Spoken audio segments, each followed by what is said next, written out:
اس میں روزے رکھے جائیں گے اور تراویح پڑھی جائیں گی اور بس۔ لیکن حقیقت یہ ہے میرے بھائیوں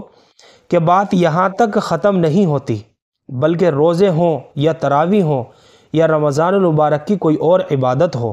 یہ سب عبادات ایک اور بڑی چیز کی علامت ہے، اور وہ یہ ہے کہ اللہ تعالیٰ نے اس مہینے کو اپنا مہینہ بنایا ہے تاکہ وہ لوگ جو 11 مہینے تک مال کی دوڑ و دھوپ میں لگے رہیں اور ہم سے دور رہیں اور اپنے دنیاوی کاروبار میں الجھے رہیں اور خواب غفلت میں مبتلا رہے، ہم ان لوگوں کو ایک مہینہ اپنے قرب کا عطا فرماتے ہیں۔ ان سے کہتے ہیں کہ تم ہم سے بہت دور چلے گئے تھے اور دنیا کے کام دھندوں میں الجھ گئے تھے، تمہاری سوچ، تمہاری فکر، تمہارا خیال، تمہارے اعمال، تمہارے افعال، یہ سب دنیا کے کاموں میں لگے ہوئے تھے۔ اب ہم تمہیں ایک مہینہ عطا کرتے ہیں، اس مہینے میں تم ہمارے پاس آ جاؤ اور اس کو ٹھیک ٹھیک گزار لو تو تمہیں ہمارا قرب حاصل ہو جائے گا، کیونکہ یہ ہمارے قرب کا مہینہ ہے۔ اب آپ غور کریے کہ انسان کو اللہ تعالیٰ نے اپنی عبادت کے لیے پیدا فرمایا ہے۔ چنانچہ اللہ تعالیٰ نے قرآن کریم کے اندر ارشاد فرمایا وَمَا خَلَقْتُ الْجِنَّ وَالْإِنسَ إِلَّا لِيَعْبُدُونِ، یعنی میں نے جنات اور انسان کو صرف ایک کام کے لیے پیدا کیا کہ وہ ہے میری عبادت، کہ میری عبادت کریں۔ انسان کا اصل مقصد زندگی اور اس کے دنیا میں آنے اور دنیا میں رہنے کا اصل مقصد یہ ہے کہ وہ اللہ رب العزت کی عبادت کرے۔ اب اگر کسی کے دل میں یہ سوال پیدا ہو کہ اس مقصد کے لیے تو اللہ تعالیٰ نے فرشتوں کو پہلے ہی سے پیدا فرما دیا تھا،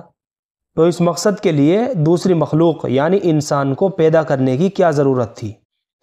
تو اس کا جواب یہ ہے میرے پیارے بھائیوں کہ فرشتے اگرچہ عبادت کے لیے پیدا کیے گئے تھے، لیکن وہ اس طرح پیدا کیے گئے تھے کہ خلقتاً عبادت کرنے پر مجبور تھے، اس لیے کہ ان کی فطرت میں صرف عبادت کا مادہ رکھا گیا تھا، عبادت کے علاوہ گناہ اور معصیت اور نافرمانی کا مادہ رکھا ہی نہیں گیا تھا۔ لیکن حضرت انسان اس طرح پیدا کیے گئے کہ ان کے اندر نافرمانی کا مادہ بھی رکھا گیا، گناہ کا بھی مادہ رکھا گیا، اور پھر حکم دیا گیا کہ عبادت کرو۔ اس لیے فرشتوں کے لیے عبادت کرنا آسان تھا، لیکن انسان کے اندر خواہشات ہیں، جذبات ہیں، محرکات ہیں اور ضروریات ہیں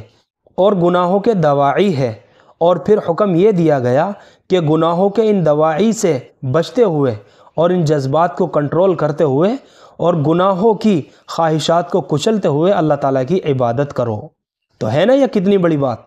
اب یہاں ایک بات اور سمجھ لینی چاہیے جس کے نہ سمجھنے کی وجہ سے بعض اوقات گمراہیاں پیدا ہو جاتی ہے، اور وہ یہ ہے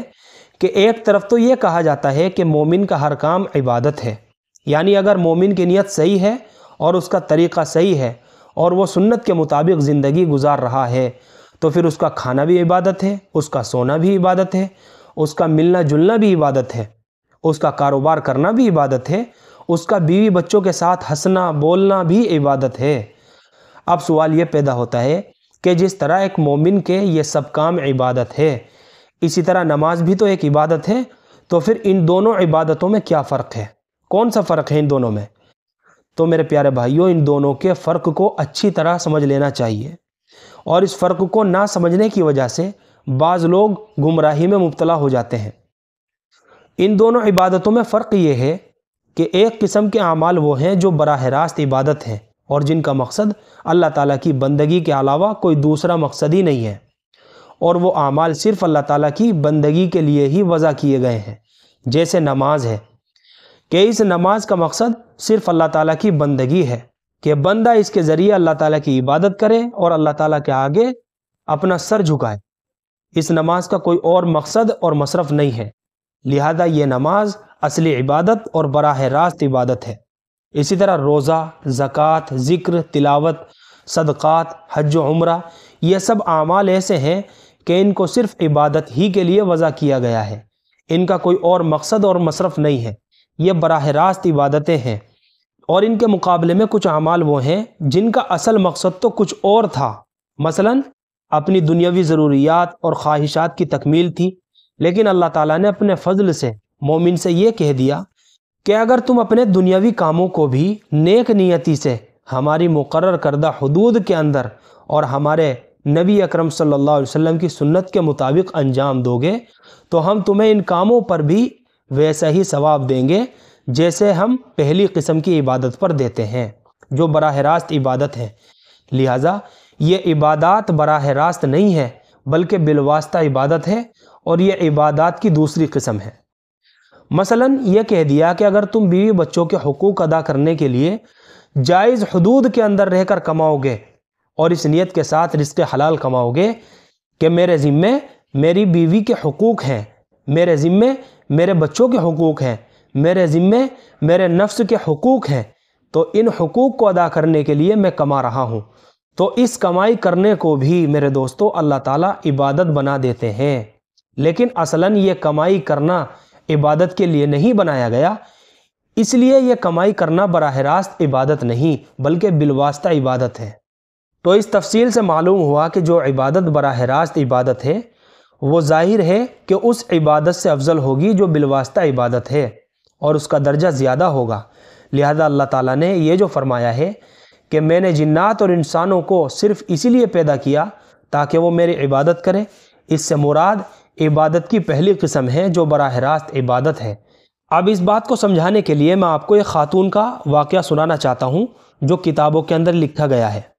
ایک خاتون نے لکھا کہ میرے شوہر ڈاکٹر ہیں، انہوں نے اپنا کلینک کھول رکھا ہے، مریضوں کو دیکھتے ہیں، اور جب نماز کا وقت آتا ہے تو وہ وقت پر نماز نہیں پڑھتے، اور رات کو جب کلینک بند کر کے گھر واپس آتے ہیں تو تینوں نمازیں ایک ساتھ پڑھ لیتے ہیں۔ ایک دن اس خاتون نے اپنے شوہر سے یہ کہا کہ آپ گھر آ کر ساری نمازیں اکٹھی کیوں پڑھتے ہیں، وہیں کلینک میں وقت پر نماز ادا کر لیا کریں تاکہ قضا نہ ہو۔ جواب میں شوہر نے کہا کہ میں مریضوں کا جو علاج کرتا ہوں یہ خدمت خلق کا کام ہے، اور خدمت خلق بہت بڑی عبادت ہے، اور اس کا تعلق حقوق العباد سے ہے، اس لیے میں اس کو ترجیح دیتا ہوں، اور نماز پڑھنا چونکہ میرا ذاتی معاملہ ہے اس لیے میں گھر آ کر اکٹھی ساری نمازیں پڑھ لیتا ہوں۔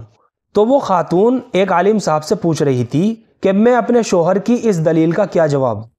تو میرے پیارے بھائیوں، حقیقت میں ان کے شوہر کو یہاں سے غلط فہمی پیدا ہوئی کہ ان دونوں قسم کی عبادتوں کے مرتبے میں جو فرق ہے اس فرق کو نہیں سمجھا۔ وہ فرق یہ ہے کہ نماز کی عبادت براہ راست ہے، جس کے بارے میں اللہ تعالیٰ نے فرمایا اگر تم جنگ کے میدان میں بھی ہو اور دشمن سامنے موجود ہو تب بھی نماز پڑھو، اگرچہ اس وقت نماز کے طریقے میں آسانی پیدا فرما دی لیکن نماز کی فرضیت اس وقت بھی ساقط نہیں فرمائی۔ چنانچہ نماز کے بارے میں اللہ تعالیٰ کا حکم ہے ان الصلاۃ کانت علی المؤمنین کتابا موقوتا۔ اب بتائیے کہ جہاد سے بڑھ کر اور کیا عمل ہوگا، لیکن حکم یہ دیا کہ جہاد میں بھی وقت پر نماز پڑھو، حتیٰ کہ اگر ایک انسان بیمار پڑا ہوا ہے اور اتنا بیمار ہے کہ وہ کوئی کام انجام نہیں دے سکتا، اس حالت میں بھی یہ حکم ہے کہ نماز مت چھوڑو،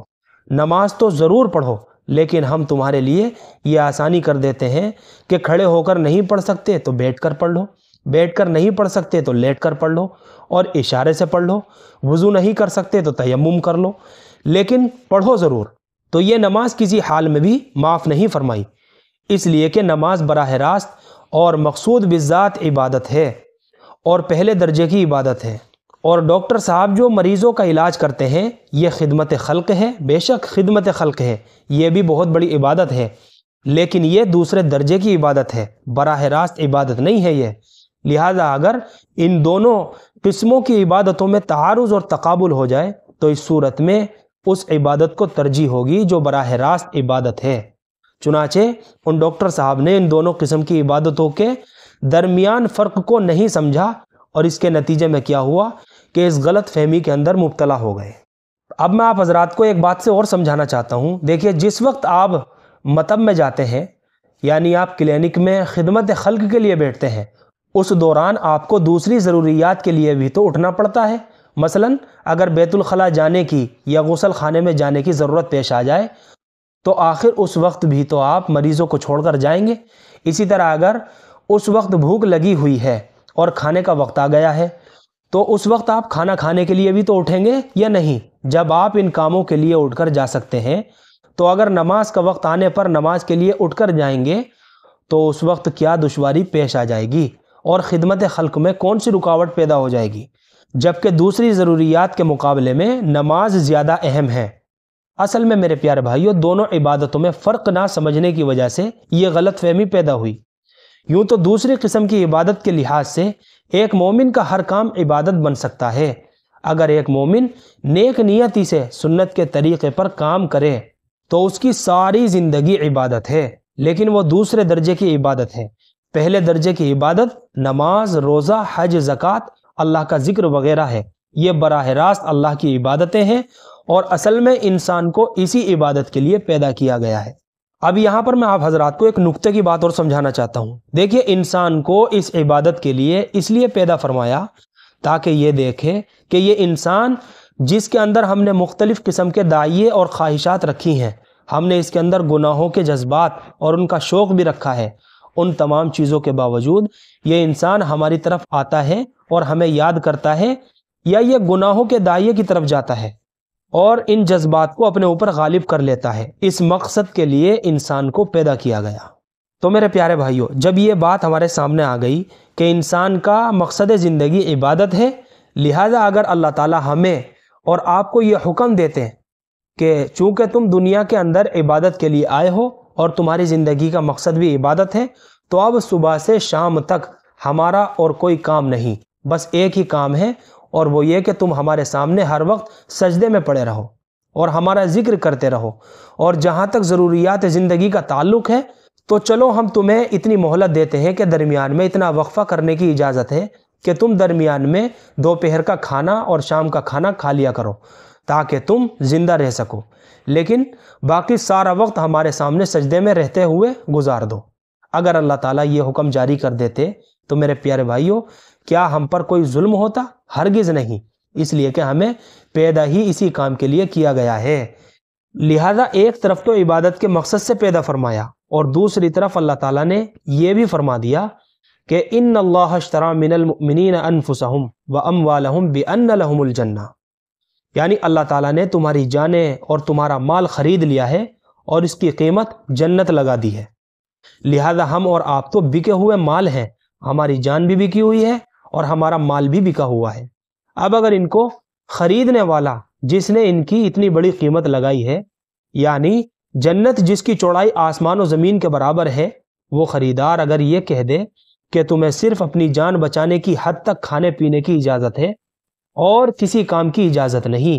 بس ہمارے سامنے سجدے میں پڑے رہو، تو اسے یہ حکم دینے کا حق تھا، ہم پر کوئی ظلم نہ ہوتا۔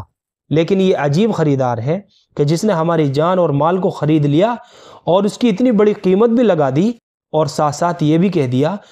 کہ ہم نے تمہاری جان بھی خرید لی ہے اور اب تمہیں ہی واپس کر دیتے ہیں کہ تم ہی اپنی جان سے فائدہ اٹھاؤ اور ساری زندگی اس سے کام لیتے رہو، کھاؤ، کماؤ، تجارت کرو، ملازمت کرو اور دنیا کی دوسری جائز خواہشات پوری کرو، سب کی تمہیں اجازت ہے۔ بس اتنی بات ہے کہ 5 وقت ہمارے دربار میں آ جایا کرو، بس تھوڑی سی پابندی یہ لگاتے ہیں کہ یہ کام اس طرح کرو اور اس طرح نہ کرو، بس ان کاموں کی پابندی کر لو، باقی تمہیں کھلی چھوٹ ہے۔ تو میرے پیارے بھائیو، اب ذرا آپ غور کریں کہ جب اللہ تعالیٰ نے حضرت انسان کو اس کی جان اور اس کا مال واپس دے دیا اور یہ کہہ دیا کہ تمہارے لیے تجارت بھی جائز، ملازمت بھی جائز، زراعت بھی جائز، جب سب چیزیں جائز کر دیں، تو اب اس کے بعد جب یہ حضرت انسان تجارت کرنے کے لیے اور ملازمت کرنے کے لیے، زراعت کرنے اور کھانے کمانے کے لیے نکلے، تو وہ یہ بھول گئے کہ ہم اس دنیا میں کیوں بھیجے گئے تھے اور ہمارا مقصد زندگی کیا تھا، کس نے ہمیں خریدا تھا اور اس خریداری کا کیا مقصد تھا، اور اس نے ہم پر کیا پابندیاں لگائی تھی اور کیا احکام ہمیں دیے تھے۔ یہ سب باتیں تو ہم بھول گئے، اور اب خوب تجارت ہو رہی ہے، خوب پیسہ کمایا جا رہا ہے اور آگے بڑھنے کی دوڑ لگی ہوئی ہے، اسی کی فکر ہے اور اسی میں دن رات لگا ہوا ہے، اور اگر کسی کو نماز کی فکر ہوئی بھی تو بے فکری کی حالت میں مسجد میں حاضر ہو گیا، اب دل کہیں ہے اور دماغ کہیں اور ہے، اور جلدی جلدی جیسی تیسی نماز ادا کی اور پھر واپس جا کر تجارت میں لگ گیا، اور کبھی مسجد میں بھی آنے کی توفیق نہیں ہوئی تو گھر میں پڑھ لی، اور کبھی نماز ہی نہ پڑھی تو قضا کر دی۔ اس کا نتیجہ یہ ہوا کہ یہ دنیا اور تجارتی سرگرمیاں انسان کے اوپر غالب آتی چلی گئی۔ عبادت کا خاصہ یہ ہے میرے بھائیوں کہ یہ اللہ تعالیٰ کے ساتھ انسان کا رشتہ جوڑتی ہے، اس کے ساتھ ایک تعلق قائم کرتی ہے، جس کے نتیجے میں انسان کو ہر وقت اللہ تعالیٰ کا قرب حاصل ہوتا ہے۔ اور دوسری طرف دنیاوی کاموں کی خاصیت یہ ہے کہ اگرچہ انسان ان کو صحیح دائرے میں رہ کر بھی کرے، مگر پھر بھی یہ دنیاوی کام رفتہ رفتہ انسان کو معصیت کی طرف لے جاتے ہیں اور روحانیت سے دور کر دیتے ہیں۔ تو جب 11 مہینے اسی دنیاوی کاموں میں گزر گئے اور اس میں مادیت کا غلبہ رہا اور روپیہ پیسے حاصل کرنے اور زیادہ سے زیادہ جمع کرنے کا غلبہ رہا، تو اس کے نتیجے میں انسان پر مادیت غالب آ گئی اور عبادتوں کے ذریعے جو رشتہ اللہ تبارک و تعالیٰ کے ساتھ قائم ہونا تھا وہ رشتہ کمزور ہو گیا، اس کے اندر ضعف آ گیا، اور جو قرب حاصل ہونا تھا وہ حاصل نہ ہو سکا۔ اور اللہ تبارک و تعالیٰ جو انسان کے خالق ہیں وہ یہ جانتے تھے کہ یہ انسان جب دنیا کے کام دھندوں میں لگے گا تو ہمیں بھول جائے گا، اور پھر ہماری عبادات کی طرف اس کا اتنا انہماک نہیں ہوگا جتنا دنیاوی کاموں کے اندر اس کو انہماک ہوگا۔ تو اللہ تعالیٰ نے اس انسان سے فرمایا کہ ہم تمہیں ایک موقع اور دیتے ہیں اور ہر سال تمہیں 1 مہینہ دیتے ہیں، تاکہ جب تمہارے 11 مہینے ان دنیاوی کام دھندوں میں گزر جائیں اور روپیہ پیسے کے چکر میں الجھے ہوئے گزر جائیں، تو اب ہم تمہیں رحمت کا ایک خاص مہینہ عطا کرتے ہیں۔ اس 1 مہینے کے اندر تم ہمارے پاس آ جاؤ، تاکہ 11 مہینوں کے دوران تمہاری روحانیت میں جو کمی واقع ہو گئی ہے اور ہمارے ساتھ تعلق اور قرب میں جو کمی واقع ہو گئی ہے، اس مبارک مہینے میں تم اس کمی کو دور کر لو۔ اور اس مقصد کے لیے بھی ہم تمہیں یہ ہدایت کا مہینہ عطا کرتے ہیں کہ تمہارے دلوں پر جو زنگ لگ گیا ہے اس کو دور کر لو، اور ہم سے جو دور چلے گئے ہو اب قریب آ جاؤ، اور جو غفلت تمہارے اندر پیدا ہو گئی ہے اس کو دور کر کے اپنے دلوں کو ذکر سے آباد کر لو۔ اس مقصد کے لیے اللہ تعالیٰ نے رمضان کا مہینہ عطا فرمایا ہے۔ تو ان مقاصد کے حاصل کرنے کے لیے اور اللہ تبارک و تعالیٰ کا قرب پیدا کرنے کے لیے روزہ اہم ترین عبادت ہے۔ روزے کے علاوہ اور جو عبادات اس ماہ مبارک میں مشروع کی گئی ہیں وہ بھی سب اللہ تبارک و تعالیٰ کے قرب کے لیے اہم عبادتیں ہیں۔ اللہ تعالیٰ کا مقصد یہ ہے کہ دور بھاگے ہوئے انسان کو اس مہینے کے ذریعے اپنا قرب عطا فرما دے۔ اللہ تبارک و تعالیٰ سے دعا ہے کہ یہ آنے والا رمضان المبارک کا جو مہینہ ہے، اللہ تعالیٰ اپنی عبادت کے ساتھ، اپنی اطاعت کے ساتھ ہمیں گزارنے کی توفیق عطا فرمائے، اور ہر قسم کے چھوٹے بڑے گناہوں سے بچنے کی ہم سب کو توفیق عطا فرمائے۔ آمین۔ وآخر دعوانا ان الحمد للہ رب العالمین۔